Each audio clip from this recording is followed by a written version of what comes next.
on up. Nice to see you, Carla. How are you? And Gladys, nice to have you here, too. We wanted to find out a little bit more about you. How long have you been lifting now?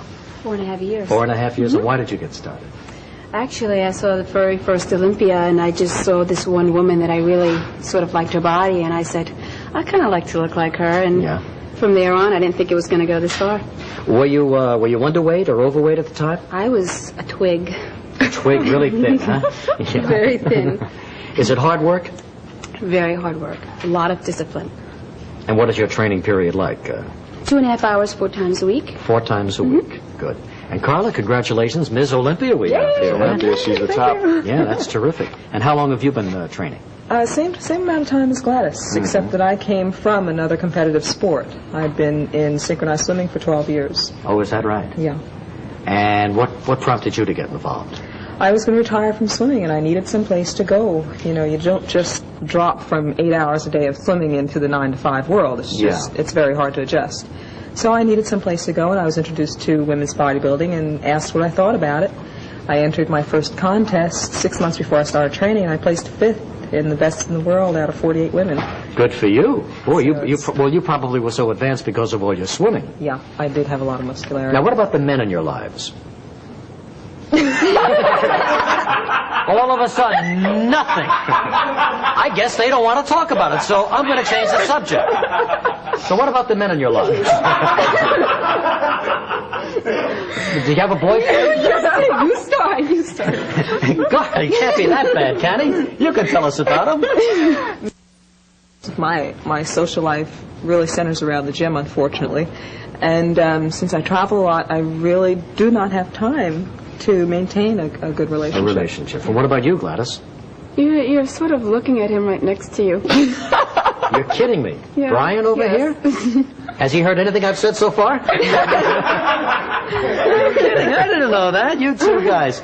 I was going to ask, do you intimidate the men you meet when they find out you're Ms. Olympia and you're pumping iron for 4.5 hours? Even our crew kind of backed away when you came in. No, but really, what kind of impact do you make on a man when he finds out what you do? It depends on what I'm wearing. I mean, if I'm wearing something, it's really funny that way, though. The general... It's okay. Why don't you make a little muscle, right? Wow, I'm telling you, that's some muscle. Now let's just see the deltoid over here. She's as hard as a rock. Yeah, she really has great definition. Yeah. Is it easier for a woman to get those cuts in that definition? Well, it really has nothing to do with the sex of the person. It has to do with how much body fat the person has. If someone has a reduced body fat, then they appear to be muscular. So the muscle is there. I think both of these women are actually pretty well genetically gifted to a certain extent to have taken it this far. Yeah. But the normal person can reduce their body fat level to an extent that they can then see the muscles start to peek through the skin a little bit. Would you give us a posing exhibition? Sure. Oh, we'd love to see it, okay? Carla and Gladys coming up next in a little posing exhibition right here on our stage. Back. Continue now with Brian Morse, who is more or less the trainer of these two ladies, aren't you? Right, I train Gladys primarily. I'll bet you do, yeah. Right. Anyway, before we get started, just myself and the ladies, in appreciation for everything you've done for the sport and Better Bodies. You're always promoting bodybuilding when nobody else is, and weightlifting. We just like to present you with this plaque. How nice. Just in appreciation. Thank you very much. A lifetime member of Better Bodies Incorporated. You're always promoting the sport. Thank you, Brian. I really appreciate that. this. It's a lovely plaque that they're giving me here. And I thank you very, very much. problem. Now, just before they start to pose, every bodybuilder goes through a little warm-up period, right? Right. It's called the pump-up. At most shows, there'll be a pump-up room. There'll be light weights. And at that point, what they're trying to do is get that blood rushing through the muscle, fill up the veins, because the judges are looking for muscularity and the vascularity, which you start to see come out in the girls' arms as they start to pump up. All that blood, as they say, is rushing to the muscle, which is sort of what they're doing here. They really have phenomenal builds. Yeah, well, beautiful bodies. Are you all set? Sure. All right, fine. Well, that's generally what they would do backstage before the contest. And let's get into a little posing exhibition right now with Gladys Portuguese and Carla Dunlap.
thank you both very, very much for being with us today. Gladys Portuguese and Carla Dunlap. A big thank you. Very big. It's just terrific. Right back with Dr. Diane Meyer in just a moment. Stay with us.